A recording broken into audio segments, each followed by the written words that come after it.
todos. Então, na minha apresentação, vou falar sobre a questão das fake news, né, da pós-verdade e a crise ambiental na Amazônia. Como esses elementos estão interrelacionados, apontando um pouco o porquê, né, desse fenômeno, né, e, de certa forma, apontando também uma agenda de soluções, uma agenda construtiva a partir disso.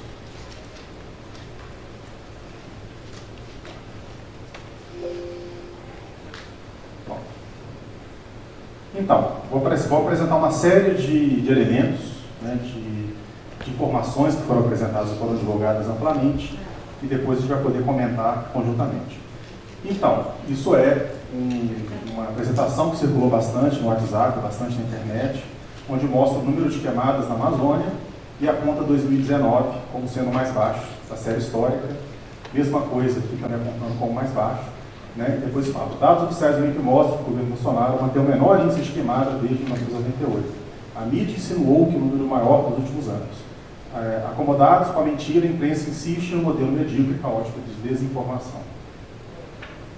Dados do INPE. A gente vê toda, como foi amplamente mencionado na mídia, né, foram feitas uma série de acusações, né, o próprio general Heleno, num dado momento, disse na Globo News que se você somar todos os dados fornecidos pelo INPE de desmatamento no PRODES, você chega a mais de 100%, é um dado com problemas.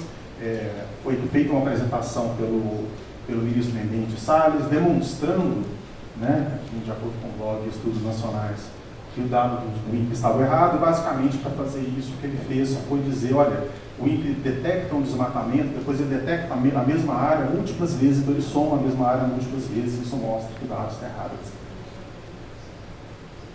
Mudanças climáticas. A gente tem aqui o professor da USP, Cato Felício, que ficou muito famoso depois que ele foi no Jô Soares, onde ele apresenta as mudanças climáticas como invenção das ONGs, da esquerda, né, algo globalista, voltado para enganar as pessoas. E o professor Molion, que alguns anos atrás disse que a Terra está esfriando, ela não está aquecendo, ela está se esfriando. Eu disse isso com toda a veemência, com toda a afirmação. Ou seja, as mudanças climáticas elas não existem evidência científica, elas não estão acontecendo, e a explicação, ou seja, para vender energias, para poder vender consultoria, ou é algo ligado às ONGs, ao interesse globalista, ou então é muito comum também a teoria da melancia, né? Que é aquela que foi muito colocada na campanha contra o Al Gore, né, do Bush contra o Al Gore nos Estados Unidos, onde as políticas ambientais elas são verdes por fora, mas vermelho por dentro, ou seja, uma tática comunista, né, de conseguir infiltrar uma maior influência do Estado e diminuir as liberdades pessoais. Defesa dos direitos indígenas. A gente tem aqui, né, a Terra Livre, né, com uma participação muito efetiva do Partido dos Trabalhadores, a Gleisi Hoffmann aqui fazendo todo um discurso em defesa dos direitos de indígenas e colocando o partido político dela como tendo feito, ela em particular, como tendo sempre se posicionado fortemente na defesa dos direitos indígenas e das demarcações de terras indígenas. A gente tem também, com relação à proteção ambiental, o senhor aqui, o Evaristo Miranda, ele disse que o Brasil já tem terras protegidas demais, que protege muito mais áreas que os Estados Unidos, que isso é um empecilho para o desenvolvimento, né, e que inclusive ele chega a sugerir num artigo no Estadão que as áreas, os 80 milhões de hectares não destinados no Brasil, deveriam ser destinados para a produção agrícola, porque o Brasil já tem área protegida demais, ou seja, ele promove a ideia que você tem que desmatar 80 milhões de hectares no coração da Amazônia. E o ponto central da afirmação dele, que é um gráfico tipo pizza, onde ele indica os usos do solo no Brasil de maneira diferente, de modo a provar que o Brasil ele só tem essa área de produção agrícola, né, que é 30%, enquanto mais de 70%, quase 70% são áreas protegidas e preservadas e intocáveis. Aí você tem também essa aqui, né, um post que ficou famoso nos últimos anos, do Emmanuel Macron, falando que a nossa casa está queimando, literalmente a Amazônia ela é o pulmão do mundo, produz 25% do oxigênio e está queimando, né? É uma crise internacional, os membros do G7 vão discutir o assunto e a gente vê isso novamente sendo colocado aqui, né? Dando a ideia que com a queimada na Amazônia faltará oxigênio para respirar no mundo, né? Então é muito importante agir nesse momento. Assim, como vocês veem, existe uma série de afirmações feitas diretamente por lideranças ou pessoas que, de certa forma, se posicionam não dentro de boa parte da comunidade científica, mas um pouco, né, à margem, se colocam, né, independente da posição política, esquerda, direita, centro, né, Macron do centro, a gente vê esquerda, a gente vê direita. E o que tem em comum todas essas afirmações? Né? Num julgamento, digamos, de verificação de fatos, um julgamento mais ligado à massa de evidências científicas, são todas falsas, de uma forma ou de outra. Né? E aí, o que significa ela ser falsa? A gente tem aqui, de certa forma, essa ideia de fake news, né, que são afirmações que têm a forma de notícia, mas de conteúdo completo ou parcialmente falso, ou seja, nem sempre uma fake news é completamente falsa. Você pode ter elementos, né, de veracidade intermeados, mas depois o elemento que gera a reação é um elemento falso, inclusive porque, né, se você fala que uma informação é completamente falsa, se você dá uma notícia que ela já é absurda inteiramente, você vai gerar uma resistência maior, mas se você fornece uma notícia que 70% confirma informações pré-existentes, só os 30% o elemento de falsidade ou de exagero, você tem uma chance maior dela ser aceita. E qual é o objetivo? Né? Que é completamente ou parcialmente falso, outrora irresistíveis à evidência, orientados à motivação política e intencionalmente fabricadas para desinformar ou enganar a fim de manipular a opinião pública. Aí eu trouxe aqui um exemplozinho, só para a gente entender o contexto histórico. Após a morte de Júlio César, vou falar que esse é um fenômeno recente, Marco Antônio e Octávio se debateram por poder. E aí, para Octávio, para poder garantir que Marco Antônio não fosse seu próximo imperador, ele distribuiu uma série de inclusive, moedas com a cara da Cleópatra, mostrando que, caso Marco Antônio eventualmente fosse o imperador, o Império Romano seria comandado por uma estrangeira, né, ainda por cima oriental, né, isso cumpriria os verdadeiros valores dos romanos. E a gente tem aqui também a ideia da pós-verdade, né, que também se coloca ali que enquanto fake news é, digamos, algo específico e pontual, né, o post-truth, ou pós-verdade, já é uma caracterização de um fenômeno mais amplo, né, que é relativo ou referente às circunstâncias nas quais os fatos objetivos são menos influentes na opinião pública do que as emoções e as crenças. Então, aquela ideia que não importa, né, que contra crenças não há fatos, né, que não adianta você afirmar algo em termos das evidências, em termos das medidas, em termos das imagens do satélite, em termos dos termômetros. Se alguém acredita em algo, aquilo é algo que faz parte, inclusive, da identidade dele, dificilmente aquilo vai ser revertido. Eu trouxe aqui o exemplo, né, das bruxas de Pendle, né, que é a própria caça às bruxas, que foi um fenômeno amplo em toda a Europa, onde você tem ali, né, toda uma construção social ampla, divulgada na sociedade, que atacava a independência das mulheres e apresentava as mulheres independentes como um perigo para a sociedade, por sinal bruxas, por isso tinham que ser queimadas. Isso mobilizava todo o movimento. E aí vamos então por que, né, que esses diferentes elementos são, eu estou colocando aqui como fake news. Né? Isso aqui é o fake news que a gente viu, a queda, né, ou seja, mostra que é o valor mais baixo, mas como que eles chegaram nesse número? Simples. Eles olharam os totais de cada ano, só que compararam 2019, somando até o mês de agosto, com os anos anteriores, que são os 12 meses. Então você elimina da equação 4 meses do ano e apresenta banana com maçã. Ou seja, você apresenta informações que não são comparáveis entre si, como se fossem comparáveis entre si. Inclusive, o interessante dessa fake news é que ela foi promulgada contemporaneamente aos ataques à legitimidade do INPE. Então, enquanto falava o INPE mente, o INPE está mandando das ONGs, etc., dizia, olha os dados do INPE, eles mostram que na verdade, tudo isso é um grande exagero, tudo isso é falso. Dados do INPE. Né? Existe ali uma crítica aos dados de diferentes lugares. Assim, eu passei meu mestrado, meu doutorado, boa parte da minha publicação científica ainda é sobre a importância dos dados divulgados pelo Instituto Nacional de Pesquisas Espaciais no debate público. Né? E um dado interessante, uma correlação interessante, a gente tem aqui os dados de desmatamento e o número de publicações que citam explicitamente como fonte de dados, os dados do PRODES em particular. Então a gente vê aqui com a queda do desmatamento, né, contribuindo, né, para acelerar a queda do desmatamento um aumento muito grande nas publicações, e isso se deu por causa da crescente transparência dos dados do INPE.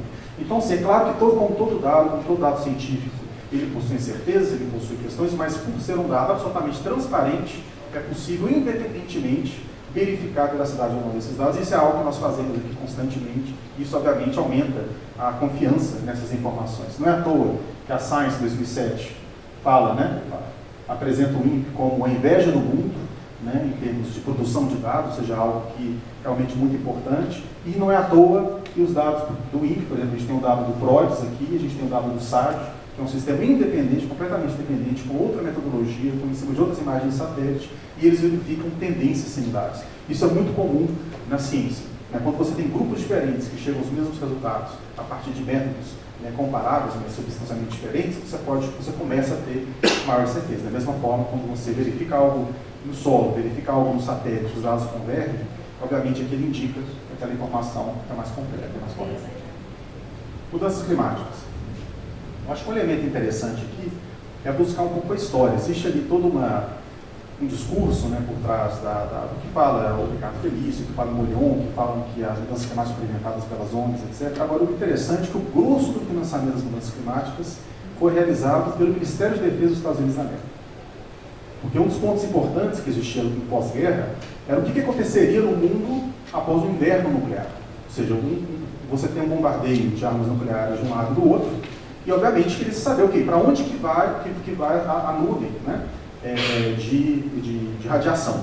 E para isso você tinha que desenvolver sistemas computacionais que representavam a circulação, né, em escala global, né, e que também um outro tema ligado a isso, financiado pelo Ministério de Defesa, que é a instrumentalização, weaponization, que se chama do clima, ou seja, você modificar o clima de modo como arma, né, ou de certa forma poder reverter isso no sentido oposto. E foi a partir disso, e a partir dos dados coletados para isso, da ciência coletada para isso, que começou a se observar, né, também por acaso com um professor nos Estados Unidos, que começou no Havaí a soltar um balãozinho, né, a coletar sistematicamente o CO2, que começou-se um pouco juntar, né, esse quebra-cabeça e a formalizar, e aí o entendimento das mudanças climáticas. Começou com modelos muito simples, que representavam só, né, a atmosfera, depois as nuvens, depois a chuva, depois a biosfera, depois a hidrosfera, depois a química, ou seja, você tem um ganho, e com isso é interessante notar como as incertezas vão diminuindo, né? Ou seja, você tem aqui, né, as incertezas ligadas às projeções diminuem, e também outro dado que é importante, você tem aqui o aquecimento observado e você tem o projetado, e eles convergem. É claro que pode ser, a ciência está aberta para isso, o que caracteriza a ciência é a capacidade dela ser falseada, ou seja, amanhã surgiu uma evidência que prova que ela estava errada, e é possível, não é algo completamente possível, que amanhã a gente tenha, por exemplo, algum fenômeno que de repente essa temperatura média cai abruptamente, pode ser, mas enquanto as previsões apontam numa direção e as medições apontam na mesma direção, não nos resta outra opção, de acordo com a mente científica, do que não corroborar a existência das mudanças climáticas. E para ilustrar isso, eu não sou climatologista, mas eu acho interessante a gente trazer isso mais para um dado mais próximo, eu fiz uma análise muito simples, está aberta para qualquer pessoa. Eu fui no dado do IMET, você se registra, coloca e-mail e senha, você baixa a série histórica de umidade, temperatura, precipitação. E aí, seguindo a metodologia de um artigo publicado por cientistas da NASA, que foi divulgado também no New York Times, onde eles apontam o número de dias acima de 32 graus centígrados, né, como uma medida muito fácil de traduzir o problema das mudanças climáticas, né, no dia a dia das pessoas. E em Belo Horizonte, você tinha aqui, na década de 80 e 90, abaixo de 10 dias acima de 32 graus, e a gente está chegando aqui, acima de 50 dias acima de 32 graus. E com as previsões das mudanças climáticas, isso pode chegar, inclusive, acima de 100 dias, acima de 180 dias, ou seja, 6 meses por ano a gente vai ter temperatura acima de 32 graus. Nós vivemos isso esse ano. Esse dado é 2019, olha só. E ele está incompleto, ainda tem praticamente 2 meses se somarem, que provavelmente vai gerar um número total de dias acima de 32 graus, acima de 2015, que foi um ano com recordes de calor em todo o planeta, né? E aí vem aquela questão, mas essas ilhas de calor, né? Por porque Belo Horizonte aumentou substancialmente. Bem, isso aqui é uma estação de medição automática aqui na Pampulha, aqui perto.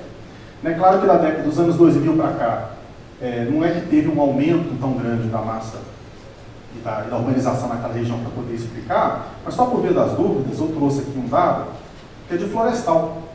Uma cidadezinha desse tamanhozinho, que era muito pequena na década de 80, continuou muito pequena na década de 90 e ainda continua muito pequena. Onde, inclusive, o aumento é ainda mais marcante. Ou seja, basta você comparar, por isso tem a importância da média global, porque uma coisa é um fenômeno local, é um termômetro que está mais exposto ao sol, porque você substitui um parque com uma área de concreto. Mas quando você faz isso em nível global, onde você cruza dados locais com imagens de satélite, você começa a chegar numa situação onde, por exemplo, você não pode explicar que o aumento da temperatura da Groenlândia, né, ou dos círculos polares, é consequência da urbanização, hoje em dia de calor. Né? E aí vem a questão dos direitos, das defesa dos direitos indígenas. Né? A gente tem aqui um número ou então até mesmo proteção ambiental. Isso aqui indica o tamanho das áreas protegidas, uso sustentável, proteção integral em terras indígenas amarelas, que foram feitas de 2000 até 2015. Ou seja, a gente tem aqui um período realmente com uma alta muito grande, principalmente até 2008, e após 2010, isso é praticamente paralisado. A gente tem dezenas e dezenas de processos de demarcação de terras indígenas que foram aprovados em todas as instâncias, chegaram na mesa da ministra da Casa Civil, Gleisi Hoffmann, e da presidência, e não foi feito nada. Então é muito importante também, isso aqui é um dado objetivo. Né? Efetivamente paralisou-se a demarcação de terra indígena no Brasil em 2010. Então, o que foi feito foi algo muito marginal comparado aos anos anteriores. Então, também é importante, ao analisar certas afirmações mais categóricas. E entra a questão da proteção ambiental.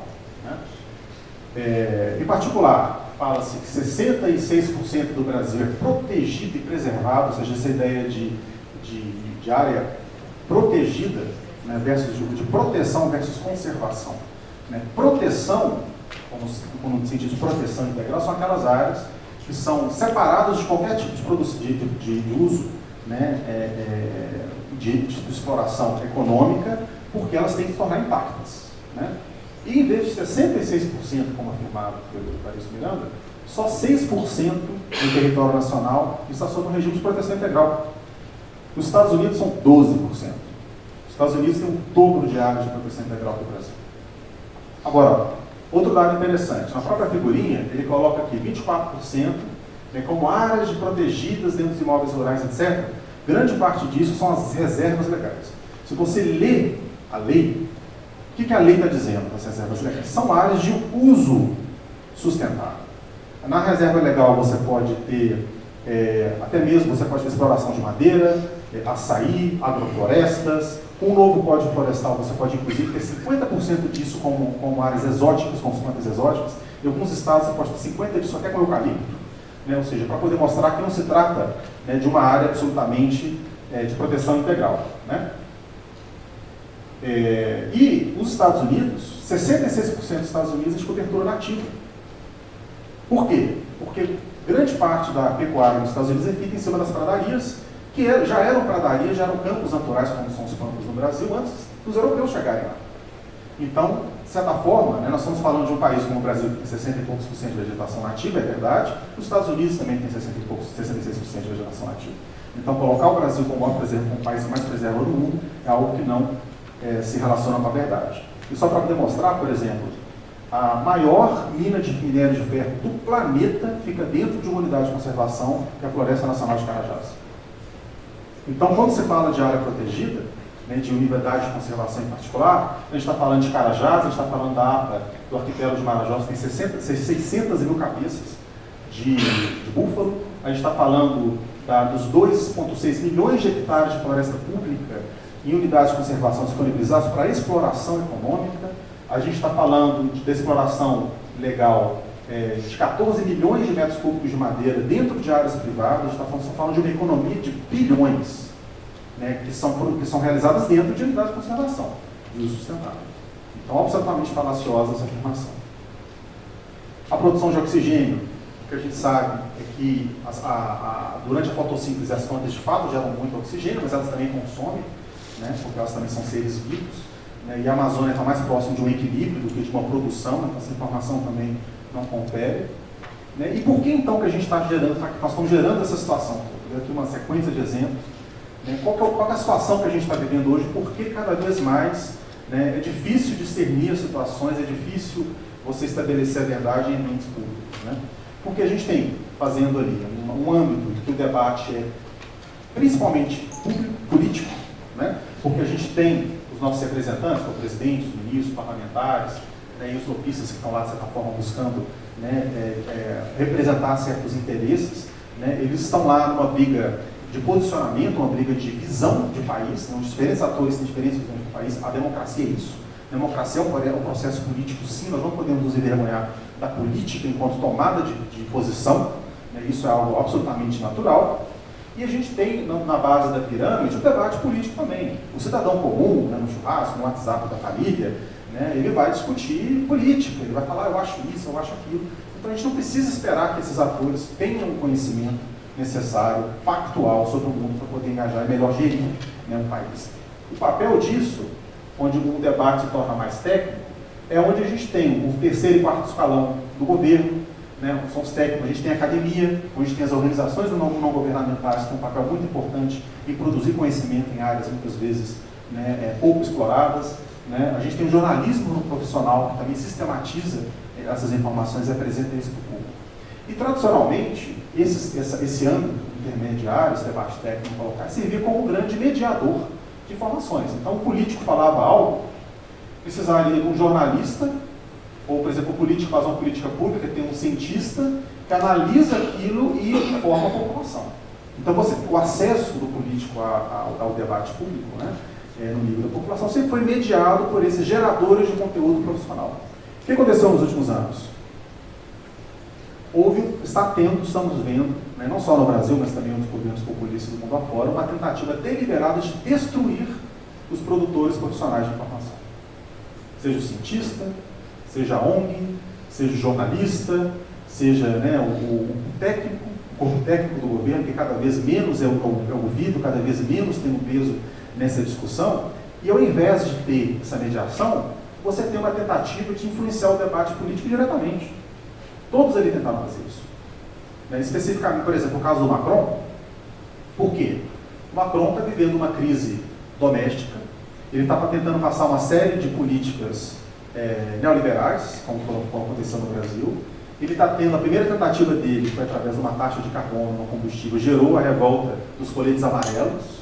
Ao mesmo tempo, a agenda ambiental é uma agenda que mobiliza grande parte da população francesa. Então, qual foi o pensamento dele? Bem, eu vou, para poder, de certa forma, ganhar capital político para as reformas políticas que vão se seguir, polemizar, gerar uma polarização com o presidente de um país que hoje já é pouquíssimo popular no mundo afora, né? Você basta de sair fora do país e conversar com uma pessoa que tem um mínimo de entendimento internacional, que você vai ver como ruim está a imagem do Brasil, para poder, de certa forma, ganhar esse capital ser utilizado internamente.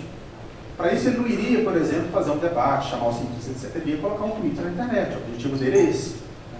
É gerar esse tipo de pronunciamento geral. Assim como os demais dos exemplos dados.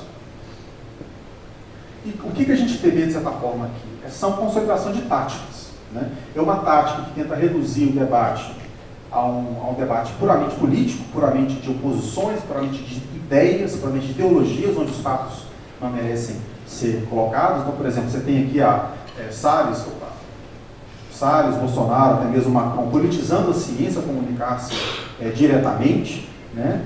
Ou em alguns casos, como no caso do Miranda, ou até mesmo o Bolhon, ele se apresenta de modo científico, mas não engaja com a comunidade científica, porque para engajar com a comunidade científica significa o quê? Enviar os resultados científicos para a comunidade.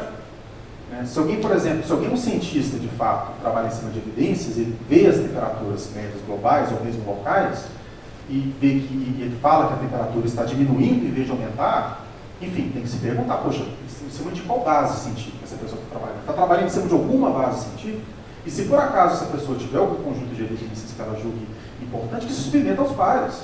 Ah não, eu tenho esse conjunto de dados, que mostra que a Terra está esfriando. Muito bem, vamos avaliar. Então, esse é o tipo de embate que muitas vezes pessoas como Miranda não fazem, exatamente porque estão ali para poder comunicar diretamente com o público. E a gente tem a reação da comunidade científica, que vai muito na direção da reafirmação da legitimidade, da pureza do rigor da ciência, né, e muitas vezes buscando questionar, né, a autoridade. É muito em cima do questionamento da autoridade. Como, por exemplo, né, o debate na Globo News, né, que muitos de vocês devem ter visto entre o Galvão, o Salles, né, e o Marcelo Brito, onde o Galvão disse que não existe autoridade acima da ciência. Nem o presidente da República tem mais autoridade que a ciência. Isso, de certa forma, tem sido a reação. Mas qual é o problema disso? Né? É algo que Maquiavel descreve no seu livro, quando ele fala das formas, as táticas que o príncipe tem que utilizar para poder ter mais poder. E ele fala que o príncipe tem duas táticas principais.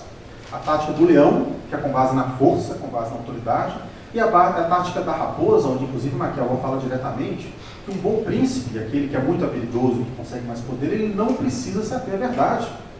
Ele pode um dia falar A, outro dia falar B, se B lhe trazer mais vantagens do que A. Ou seja, honra é algo, ou verdade, ou valores firmes, é algo que o leão, quando ele tem que estar todo com uma situação de poder, ele pode ter o luxo de utilizar, mas quando você está numa posição de desvantagem com uma raposa, ela não vai, através da força, né, voar na jagular do leão, ela vai tentar buscar outros mecanismos para poder alcançar isso. Né? Agora, o problema é que a tática do leão, que é a tática do cientista, que é a tática do Galvão, né, que inclusive teve nesse palco aqui, de buscar um distanciamento, né, e defender o iluminismo, e é bom para fortalecer, em certos casos, a ciência, mas é muito ruim para entender e engajar. E o que a gente está vivendo hoje? Um problema seríssimo de falta de legitimidade das autoridades, das instituições, do parlamento, do STF, da presidência, das universidades. As pessoas estão duvidando de tudo. E quando você está numa situação onde não existe mais um pacto social, onde aquilo que diz a universidade é a verdade, aquilo que diz o ministro é a verdade, aquilo que julga o STF é justo, você precisa buscar outras formas para reconstruir essa relação. Não basta dizer é científico porque a ciência está falando, da mesma forma que não adianta dizer mais, porque o STF não adianta mais dizer, é justo porque o STF julgou. Né? Existe ali uma quebra de confiança na sociedade, né? Que foi já escrito por diferentes sociólogos, né? E analistas mostram isso, então é necessário criar outras táticas. E ao mesmo tempo, a tática da raposa, que é essa tática utilizada, né, muito pelo governo, pelos diferentes atores, é excelente para desconstruir a autoridade do Estado. Né? Você vê a situação, né, do professor Marcos Costa Reio, que assim, o fato que o Molion foi convidado para apresentar para os irrigadores no oeste baiano, que as mudanças climáticas são uma grande bobagem, é ótimo, vocês sentem ótimo a partir daqui. Poxa, então o que todo mundo está falando contra mim é bobagem, é mentira, na verdade nós estamos certos, eles estão errados. Mas isso não ajuda a resolver o problema hídrico deles. Isso não faz chover, isso não faz ficar mais frio falar que as mudanças climáticas não estão acontecendo. Então, então não adianta eu desconstruir se depois eu não consigo gerir, se depois eu não consigo, de fato atuar. Né? Então existe aí um problema também que é bom enquanto tática política, a tática da raposa, mas é péssima enquanto tática de gestão. E a gente está vivendo um canal ambiental, um problema de gestão. O Brasil não tem um Ministério do Meio Ambiente na prática. Conclusão. Eu acho que é muito importante a gente buscar despolarizar e dialogar como forma de reaproximação. Né? Porque, de certa forma, é num ambiente de polarização que as emoções se sobrepõem à razão.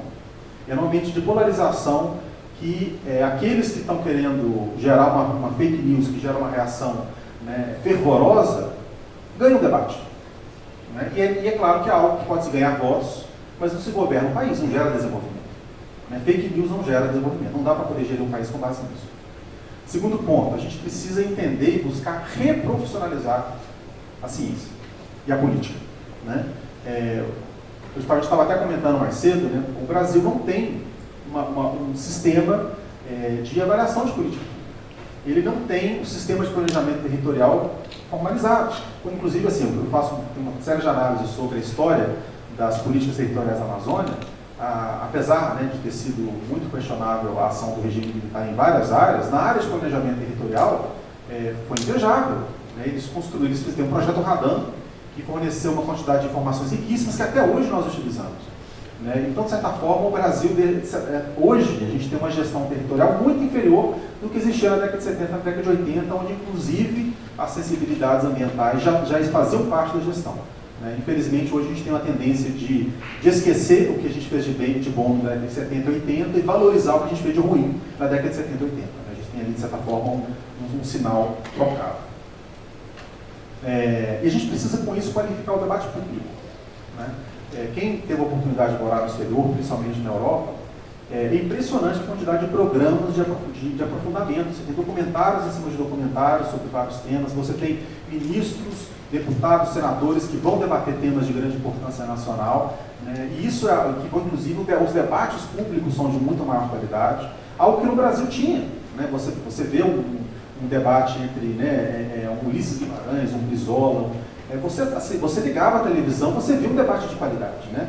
Hoje, cada vez menos, com raríssimas exceções, inclusive temos aqui no Senador Comparado como um raríssimo exemplo daquele que traz conteúdo para os debates. Os debates são em cima de achismos, de ideias, de chavões, de xingamentos, né? Um xingando a mãe do outro, né? Assim, um ministro chamando uma pessoa no Twitter de porca. Né? A gente tem uma situação que, poxa, né? Ou de feia, né? Enfim, é realmente um esvaziamento do debate público e a gente precisa buscar formas de qualificar isso também. Né? E valorizar as instituições. Né? Porque, em última instância, e como instituições eu falo aqui, obviamente a UFMG, obviamente a academia, obviamente a ciência, mas também valorizar o Congresso Nacional, a sua história, a sua capacidade de gerar contribuições, valorizar a Presidência da República, enquanto instituição histórica, de certa forma comparar, né, o padrão atual com a história disso que foi realizado anteriormente, né, valorizar as próprias Forças Armadas, pelo que se fizeram de ruim, os que fizeram positivamente também, ou seja, entender que essa ideia de destruir tudo para reconstruir significa que a gente vai estar sempre cavando um buraco no mesmo lugar e nunca vamos avançar. Um país que tem futuro é um país que tem história. É um país que tem instituições, e as instituições são sólidas a partir do momento que existe um investimento público em cima delas. Existe uma valorização pública e existe uma cobrança. Uma cobrança em cima da sua própria história. Né? Então, acho muito essencial a gente valorizar todas essas instituições, que são instituições da Instituto de Estado, não são instituições de governo. Né? E, com isso, buscar reconstruir a confiança na ciência em bases não autoritárias. Né? Em 2019, onde qualquer pessoa pode fazer qualquer busca na internet, encontrar confirmação para qualquer teoria, que a Terra é plana, que Michael Jackson é alienígena, ou que até fez esse experimento em sala de aula, né, sobre fake news e sobre mostrando, porque alguns anos atrás você vinha com uma ideia, a Terra é plana. Uma pessoa ria na sua cara e pronto, morria por ali. Aquele conceito absurdo desapareceria e não espalhava na sociedade. Hoje, qualquer conceito absurdo que você consiga conceber, você vai encontrar um grupo, algum fórum na internet, algum blog, algum videoblog, algum youtuber dizendo que aquilo é verdade. E que aquilo formando uma comunidade que começa com 10, 20, 30 pessoas, até ter milhares de pessoas, até reverter uma posição, por exemplo. Né? Então significa que não adianta mais dizer e falar, olha, confie em mim, porque eu sou um cientista, porque senão essa pessoa vai simplesmente buscar quem confia nela e vice-versa na sua própria bolha. Então a gente precisa buscar modos para reconstruir a confiança na ciência, através da transparência, através do diálogo, através da abertura, através do convite para que o debate torne-se menos visceral e mais racional, né? E com isso construir novas formas de relacionamento também com a sociedade. É isso, muito obrigado.